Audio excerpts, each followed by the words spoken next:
ఇప్పుడు ఇక్కడి ప్రజలు కోరుకుంటున్నారని కూడా నాకు తెలుసు. ఇక్కడి ప్రజలు 9 సంవత్సరాలుగా బీఆర్ఎస్ పాలనతో విసిగి వేరాసి బీఆర్ఎస్ నుంచి స్వేచ్ఛను కోరుకుంటున్నారు, మార్పు కోరుకుంటున్నారు. అదేవిధంగా 7 దశాబ్దాలుగా అధికారంలో ఉన్నటువంటి కాంగ్రెస్ పార్టీ కూడా బీజేపీ పైన పెద్ద ఆశలు ఈరోజు పెట్టుకున్నారు. నా కుటుంబ సభ్యులారా, तेलंगाना के गरीबों की, किसानों की, महिलाओं की, युवाओं की, पिछड़ों की और दलितों की आकांक्षाओं का प्रतीक बीजेपी का संकल्प पत्र है। हम सकला जनुला सौभाग्य तेलंगाना इसके निर्माण का लक्ष्य लेकर आगे बढ़ रहे हैं। लोगों ने नेशनल पॉलिटिक्स में हमारा ट्रैक रिकॉर्ड देखा है। बीजेपी जो कहती है वो करके दिखाती है। हमने वादा किया था कि आर्टिकल 370 को खत्म करेंगे, वादा पूरा हुआ। हमने वादा किया था ट्रिपल तलाक का अंत होगा, वादा पूरा हुआ। हमने संसद में महिला आरक्षण की बात कही थी, वादा पूरा हुआ। हमने किसानों को 1.5 गुना एमएसपी की गारंटी दी थी, वादा पूरा हुआ। हमने अपने सैनिकों को 1 रैंक 1 पेंशन का संकल्प दिया था, वादा पूरा हुआ। हमने वादा किया था कि राम मंदिर अवश्य बनेगा, वादा पूरा हो रहा है। और साथियों, हमने तेलंगाना के लोगों से टर्मरिक बोर्ड का बनाने का वायदा किया था। ये वायदा भी बीजेपी सरकार ने पूरा करके दिखाया। हमने आपसे सेंट्रल ट्राइबल यूनिवर्सिटी का वायदा किया था, बीजेपी सरकार ने आपसे ये वायदा भी पूरा करके दिखाया।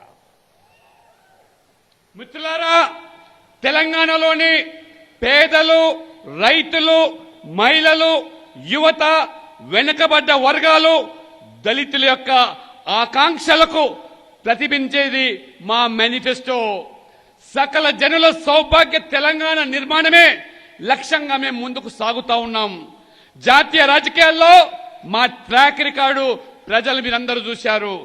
బీజేపీ ఏదైతే చెబుతుందో చేసి తీరుతుంది. ఇవాళ ఆర్టికల్ 370 రద్దు చేస్తామన్నాం, రద్దు చేశాం. ట్రిపుల్ తలాక్ రద్దు చేస్తామన్నాం, రద్దు చేశాం. చట్టసభలో మహిళలకు 33% రిజర్వేషన్ అన్నాం, ఇచ్చి తీరాము. రైతులకు 1.5 రేట్లు గిట్టుబాటు ధర కల్పిస్తామన్నాము, ఇచ్చిన మాట నిలబెట్టుకున్నాం. మన సైనికులకు 1 ర్యాంక్ 1 పెన్షన్ అన్నాము, ఇవాళ హామీ నెరవేర్చుకున్నాం. రామ మందిర నిర్మాణం కూడా తప్పక నిర్మాణం చేస్తామన్నాము, ఇచ్చిన హామీని నిలబెట్టుకున్నాము. మిత్రులారా, పసుపు బోర్డును ఏర్పాటు చేస్తామని చెప్పాము, తెలంగాణ ప్రజలకు ఇచ్చిన హామీని నిలబెట్టుకున్నాము.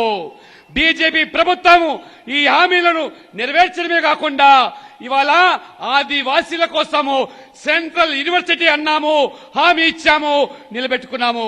బీజేపీ ప్రభుత్వము మీకు ఇచ్చిన హామీలను నెరవేర్చింది. ఇది బీజేపీ. నా కుటుంబ సభ్యులారా, मोदी की गारंटी, मोदी की गारंटी यानी गारंटी के पूरा होने की गारंटी। इसलिए आज तेलंगाना के बीसी समाज के लोग भी उत्साहित है, क्योंकि बीजेपी ने यहां बीसी समाज से सीएम बनाने का वादा किया है।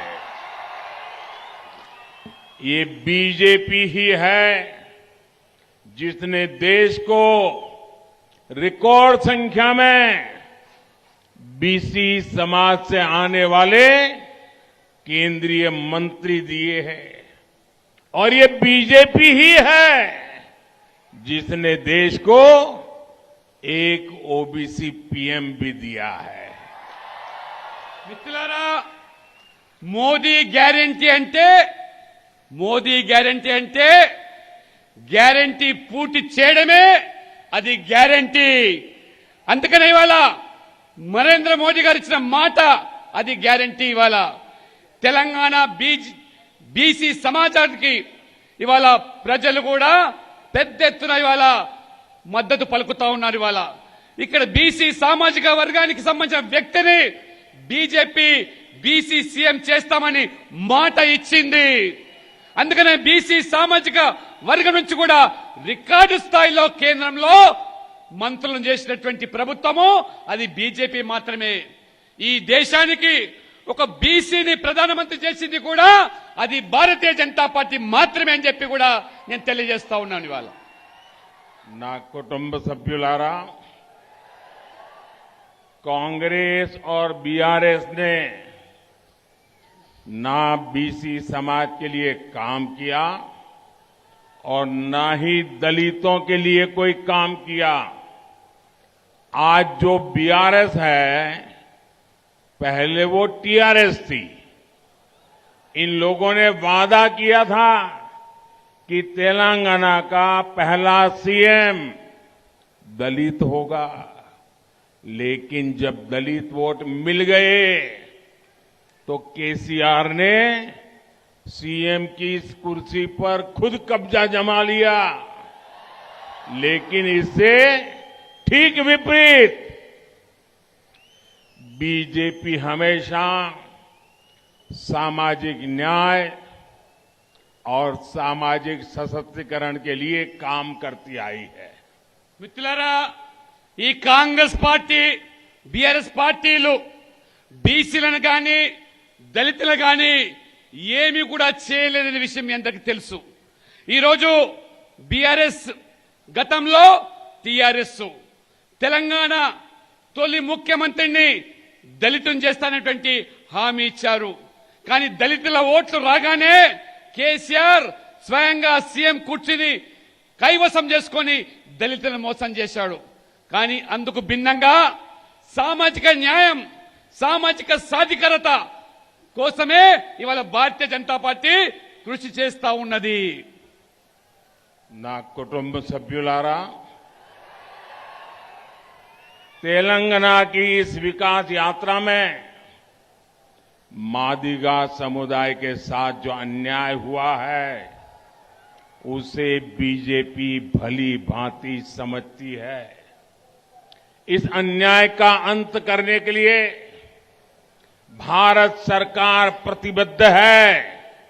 काम को तेज गति से आगे बढ़ाने के लिए एक कमेटी का गठन कर रही है। ये कमेटी आपको न्याय दिलाने की पहल करेगी और आपके सशक्तिकरण का एक नया रास्ता बनाएगी। माडिगा समुदाय से जुड़ी एक बड़ी न्यायिक प्रक्रिया सुप्रीम कोर्ट में भी चल रही है। ये केस मजबूत हो सके इसके लिए हम हर संभव प्रयास कर रहे हैं। इन सभी विषयों पर कल ही मैंने दिल्ली में अफसरों से विस्तार से बात भी की है। మిత్రులారా, ఈ తెలంగాణ అభివృద్ధి యాత్రలో మాదిగ సమాజానికి తీరని అన్యాయం జరిగింది. ఆ అన్యాయం జరిగిన విషయాన్ని మేము అర్థం చేసుకున్నాం. ఈ అన్యాయాన్ని అరికట్టేదానికి ప్రభుత్వం ఒక కమిటీ వేసింది. ఈ కమిటీ ద్వారా మీకు న్యాయం చేసేందుకు మేము చొరవ తీసుకుంటుంది మరియు మీ సాధికారత కోసం కొత్త మార్గాన్ని కూడా ఇవాళ అన్వేషిస్తా ఉన్నది. మాదిగ సామాజిక వర్గానికి సంబంధించినటువంటి ప్రధాన న్యాయ ప్రక్రియ సుప్రీం కోర్టులో ఈరోజు కొనసాగుతుంది. ఈ యొక్క కోర్టులో ఉన్నదానికి న్యాయం జరిగేదానికి మా ప్రభుత్వం అన్ని విధాలు కూడా మేము ప్రయత్నం చేస్తున్నాం. నిన్ననే ఢిల్లీలో నేను స్వయంగా ఈ విషయాలన్నిటిపైన కూడా వివరంగా అధికారులతో మాట్లాడాను. నా కుటుంబ సభ్యులారా, तेलंगाना के किसानों को उनकी मेहनत के लिए जाना जाता है, लेकिन राज्य सरकार ने उनके साथ भी धोखा ही किया है। बीआरएस की सरकार ने यहां पर अनेक सिंचाई योजनाओं की घोषणा की थी, लेकिन ये योजनाएं बीआरएस के लिए उनका एटीएम बनकर रह गई। जब भी किसी को पैसे की जरूरत पड़ती है तो लोग पैसा निकालने के लिए एटीएम के तक जाते हैं, लेकिन जब बीआरएस को पैसे की जरूरत पड़ती है तो ये लोग एक नई सिंचाई स्कीम की घोषणा कर देते हैं। परियोजनाओं की लागत बढ़ती जाती है, लेकिन न कोई प्रोजेक्ट पूरा होता है, न ही कोई प्रोजेक्ट शुरू होता है। तेलंगाना के विकास का पैसा बीआरएस को चलाने वाले परिवार की जेबों में जा रहा है। మిత్రులారా, తెలంగాణ రైతులు తమ కష్టార్జితానికి పెట్టింది పేరు, అది ప్రసిద్ధి. కానీ రాష్ట్ర ప్రభుత్వము ఈ రైతులను కూడా మోసం చేసింది. బీఆర్ఎస్ ప్రభుత్వము ఇక్కడ అనేక నీటి పారుదల పథకాలను ప్రకటించింది. కానీ ఈ పథకాలన్నీ కూడా ఏటీఎం గానే మారిపోయాయి. ఎవరికైనా ప్రజలకు డబ్బు అవసరమైతే ఏటీఎం దగ్గరికి వెళ్తారు డబ్బులు తీసుకోవడానికి. కానీ బీఆర్ఎస్ కు డబ్బులు అవసరమైతే ఈ వ్యక్తులు కొత్త నీటిపారుదల పథకాన్ని రూపొందిస్తారు. ప్రాజెక్టుల వ్యయం పేరుతో ఏ ప్రాజెక్టు పూర్తి కాలేదు, కానీ ప్రాజెక్టు కూడా ప్రారంభించలేదు. తెలంగాణ అభివృద్ధి సొమ్మును బీఆర్ఎస్ కు నడుపుతున్నటువంటి కుటుంబ సభ్యులకు ఆ యొక్క డబ్బులు వారి జేబుల్లోకి వెళ్తుంది, కానీ మనకు న్యాయం జరగటం లేదు. ना कुटुंब सभ्युलारा, किसानों का हित बीजेपी की हमेशा प्राथमिकता रहा है। पीएम किसान सम्मान निधि के जरिए देश के करोड़ों किसानों को 3.25 लाख करोड़ रुपए से ज्यादा रकम डायरेक्ट ट्रांसफर की गई है। तेलंगाना के करीब 40 लाख किसानों को भी इसका लाभ मिला है।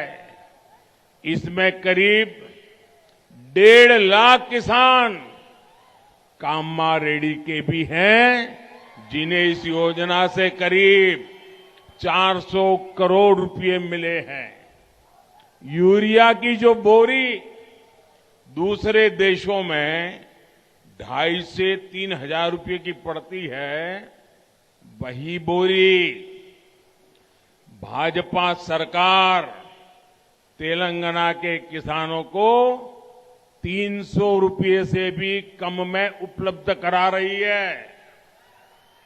మిత్రులారా, రైతుల సంక్షేమమే బీజేపీ ఎప్పుడు ప్రాధాన్యతనిస్తుంది. ప్రధానమంత్రి కిసాన్ సమ్మాన్ నిధి పేరు మీద దేశంలోని కోట్లాది రైతులకు 2,75,000 కోట్ల రూపాయల పైగా నేరుగా రైతుల బ్యాంకు ఖాతాలోకి బదిలీ చేస్తున్నది. తెలంగాణలోని దాదాపు 40 లక్షల మంది రైతులకు దీని ద్వారా వాళ్ళు ప్రయోజనం పొందుతున్నారు. ఇందులో కామారెడ్డికి సంబంధించిన రైతులు 1,50,000 మంది రైతులు కూడా ఈ పథకం ద్వారా 400 కోట్ల రూపాయలతో లబ్ధి పొందుతున్నారు. ఇతర దేశాల్లో 2,000 నుంచి 3,000 వరకు ఒక యూరియా బస్తా ధర అయితే, ఈ రోజు భారతీయ జనతా పార్టీ ఈ ప్రభుత్వము 300 రూపాయలకే ఆ బస్తా యూరియానిచ్చి రైతులకు ఆదుకుంటున్న ప్రభుత్వము ఇది మోదీ గారి ప్రభుత్వము. ना कुटुंब सभ्युलारा, बीते वर्षों में यहां पैडी की 1,30,000 करोड़ रुपए से ज्यादा की खरीद हुई है। केंद्र सरकार किसानों से बॉइल्ड राइस भी लेती है। अब हमारी सरकार ने निश्चय किया है कि इस खरीफ सीजन में तेलंगाना के किसानों से 20 lakh metric ton boiled rice अतिरिक्त खरीदा जाएगा। इससे भी तेलंगाना के किसानों को बहुत लाभ होगा। మిత్రులారా, గత కొన్నేళ్లుగా 1,30,000 కోట్ల పైగా ఈ ప్రభుత్వము వరి కొనుగోలు చేసింది. కేంద్ర ప్రభుత్వం కూడా రైతుల నుంచి బాయిల్డ్ రైస్ కూడా కొనుగోలు చేస్తా ఉన్నది. ఇప్పుడు మన ప్రభుత్వము ఈ ఖరీఫ్ సీజన్ లో తెలంగాణ రైతుల నుండి అదనంగా 20 లక్షల మెట్రిక్ టన్నుల బాయిల్డ్ రైస్ కూడా కొనుగోలు చేయాలని చెప్పి నిర్ణయించింది. ఇది తెలంగాణ రైతులకు ఎంతో మేలు చేస్తుంది. ఇది किसानों को आय के अतिरिक्त साधन मुहैया कराने के लिए भी केंद्र की भाजपा सरकार लगातार काम कर रही है। खेती किसानी से निकलने वाले कचरे से ईंधन बने, इसके लिए बायोफ्यूल प्लांट लगवाए जा रहे हैं। गन्ना किसानों की आय बढ़ाने के लिए पेट्रोल में इथेनॉल की ब्लेंडिंग बढ़ाई गई है। इथेनॉल प्लांट लगाए जा रहे हैं। ये तो शुगर केन हब है। आप लोगों को भी इससे बहुत लाभ होने वाला है। पशुपालकों को लाभ हो, इसके लिए गोवर्धन योजना चलाई जा रही है। 15,000 करोड़ रुपए खर्च करके केंद्र सरकार पशुओं का मुफ्त टीकाकरण भी करा रही है। మిత్రులారా, బీజేపీ ప్రభుత్వము రైతులకు అదనపు ఆదాయ వనరులు సమకూర్చుకునే దానికి నిరంతరం కృషి చేస్తా ఉన్నది. వ్యవసాయ వ్యర్థాలను ఇంధనంగా మార్చేదానికి బయోఫ్యూయల్ ప్లాంట్ ను ఏర్పాటు చేస్తా ఉన్నాం. ఇవాళ చెరుకు రైతుల ఆదాయాన్ని పెంచేందుకు పెట్రోల్లో ఇథనాల్ కలిపి ఏ రకంగా ఇథనాల్ ప్లాంట్లను కూడా మేము ఏర్పాటు చేస్తున్నాము. ఇది చెరుకు హబ్. ఇది మీరు కూడా దీనివల్ల చాలా ఇవాళ ప్రయోజనం పొందే అవకాశం ఉన్నది. పశువుల రైతులకు మేలు చేసేందుకు గోవర్ధన్ యోజన పేరు మీద ఒక కొత్త పథకాన్ని అమలు చేస్తున్నాం. 15,000 కోట్లు వెచ్చించి కేంద్ర ప్రభుత్వము పశువులకు ఉచితంగా వ్యాక్సినేషన్ కూడా అందజేస్తా ఉన్నది. ना कुटुंब सभ्युलारा, तेलंगाना एक युवा राज्य है। मुझे इस बात का बहुत दुख है कि तेलंगाना जैसे युवा राज्य को सबसे बड़ी और सबसे ज्यादा युवाओं की विरोधी, युवाओं की दुश्मन ऐसी सरकार मिली है। सालों से हमारे जो हजारों युवा टीएस, पीएससी परीक्षा की तैयारी कर रहे हैं, उन सबके साथ बीआरएस की सरकार ने धोखा किया है। इसके अलावा इन लोगों ने एजुकेशन सेक्टर के भी पूरी तरह से उपेक्षा की है। और साथियों, कांग्रेस का नौजवानों के प्रति रवैया किसे पता नहीं है। कांग्रेस शासन के नकारेपन के कारण ही तेलंगाना आंदोलन के हजारों नौजवानों ने अपनी जान गंवाई थी। इन पार्टियों को देश की अगली पीढ़ी, देश की अगली पीढ़ी नहीं, ये ऐसे लोग हैं जिनको अपने परिवार की आने वाली पीढ़ियों की चिंता है। మిత్రులారా, తెలంగాణ ఒక యువ రాష్ట్రం. ఇది తెలంగాణ లాంటి యువ రాష్ట్రంలో యువత వ్యతిరేక ప్రభుత్వం వచ్చినందుకు నేను చాలా బాధపడతా ఉన్నాను. ఇవాళ ఏళ్ల తరబడి టీఎస్పీఎస్సీ పరీక్షలకు సిద్ధమవుతున్న యువత, 1000 కళ్లతో ఎదురుస్తున్న యువత, వేలాది మంది ఈ యువతను ఈ బీఆర్ఎస్ ప్రభుత్వము దగా చేసింది, మోసం చేసింది. అంతేకాదు విద్యా రంగాన్ని కూడా పూర్తిగా విస్మరించి యువత భవిష్యత్తుతో ఆడుకుంటూ ఉన్నది. యువత పట్ల కాంగ్రెస్ వైఖరి మీకు ఎవరికీ తెలియదు కాదు. కాంగ్రెస్ తెలంగాణ ఉద్యమంలో కాంగ్రెస్ నిర్లక్ష్యం వల్ల వేలాది మంది యువకులు ప్రాణాలు కోల్పోయారు. ఈ పార్టీలు దేశంలోని రేపటి తరం గురించి కాకుండా తమ బిడ్డల భవిష్యత్తు కోసం, తమ కొడుకుల భవిష్యత్తు కోసం, తమ కుటుంబాల భవిష్యత్తు కోసం మాత్రమే వారు ఆందోళన చెందుతున్నారు. ना कुटुंब सभ्युलारा, तेलंगाना के लोगों को, कामारेड्डी की जनता को,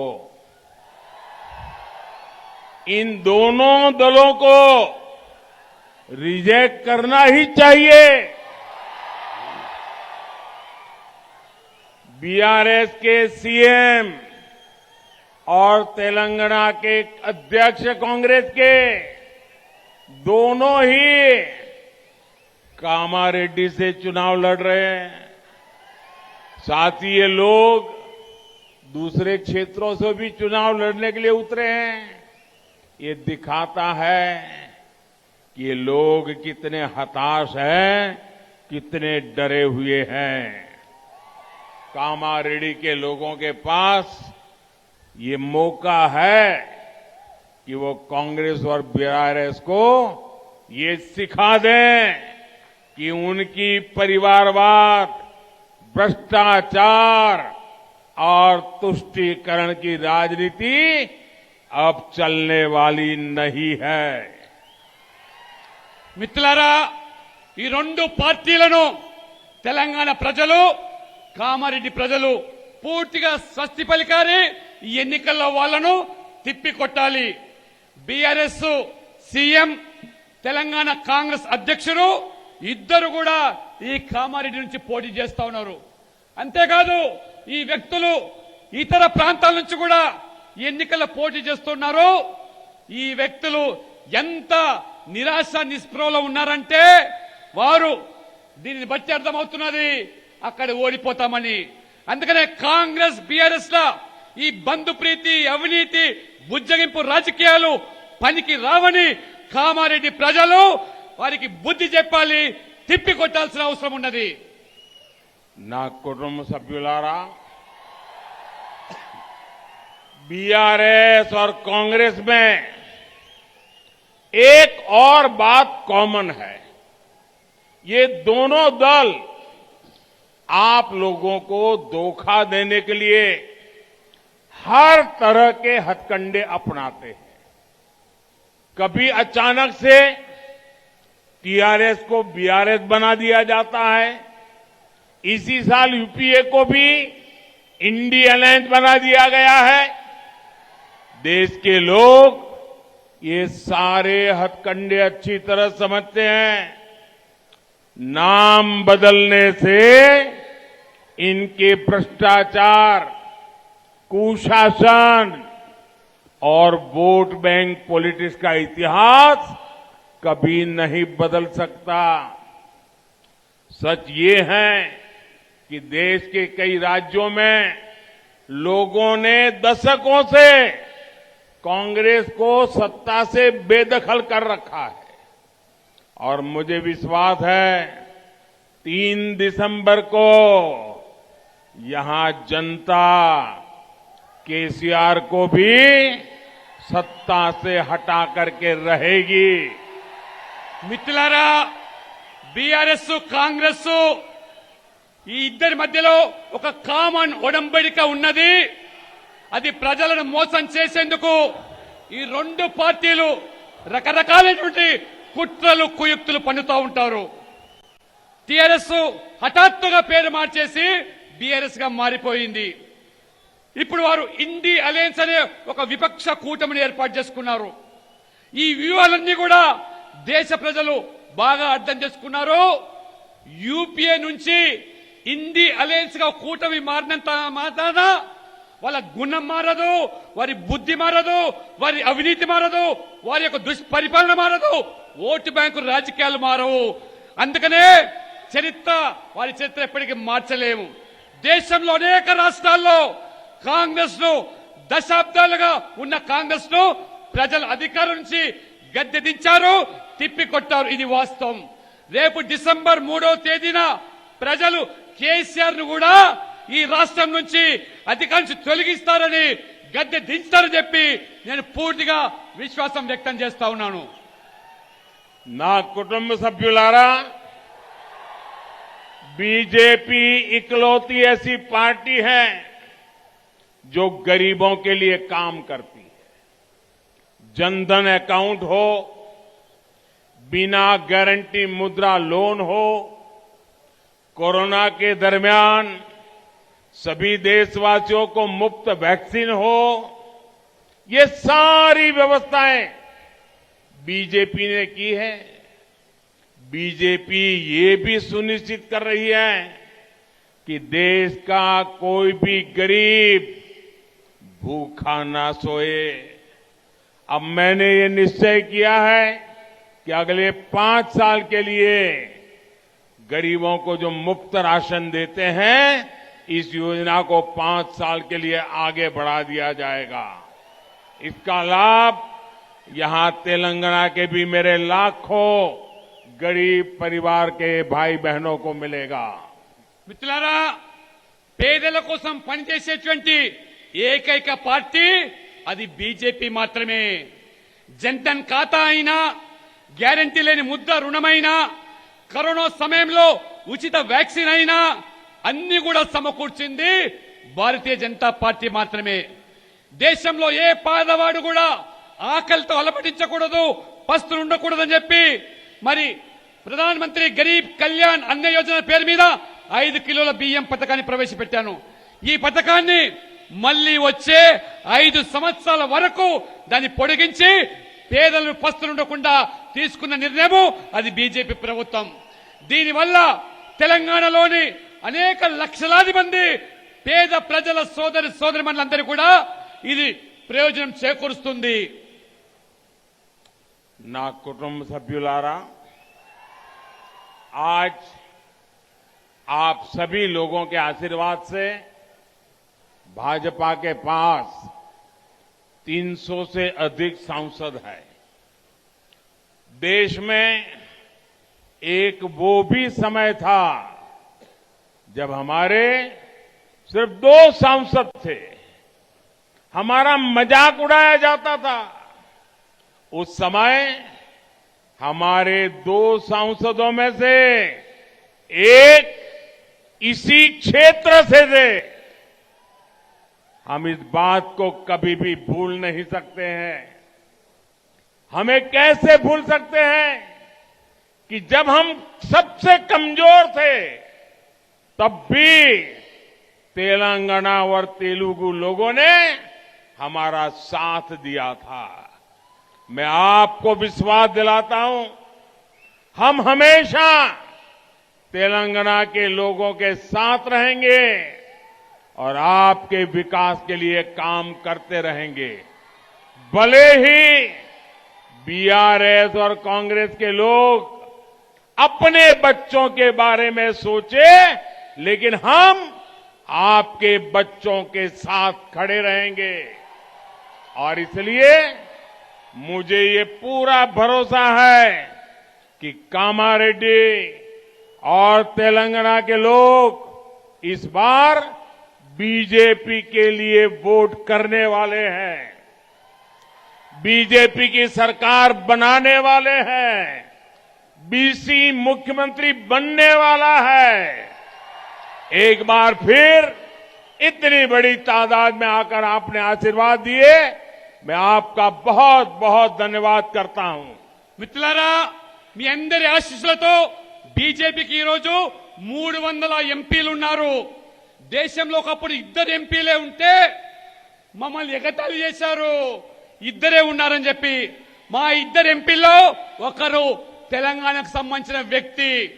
మేము బలహీనంగా ఉన్నప్పుడు, అత్యంత బలహీనంగా ఉన్నప్పుడు మాకు ఈ తెలంగాణ ప్రజలు, తెలుగు ప్రజలు అండగా ఉన్నారు.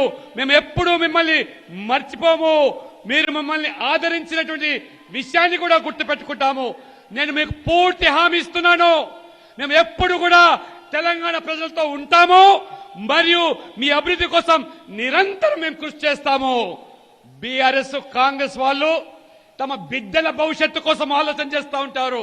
మేము మీ బిడ్డల భవిష్యత్తు కోసం ఆలోచన చేస్తాం. కాబట్టి దయచేసి కామారెడ్డి తెలంగాణ ప్రజలు ఈసారి బీజేపీకి పట్టం కట్టండి, ఒక బీసీని ముఖ్యమంత్రి చేయండి. ఇంత పెద్ద సంఖ్యలో వచ్చిన మీ అందరికీ కూడా హృదయపూర్వకంగా ధన్యవాదాలు. मेरे साथ बोलिए भारत माता की, भारत माता की, भारत माता की। बहुत बहुत धन्यवाद।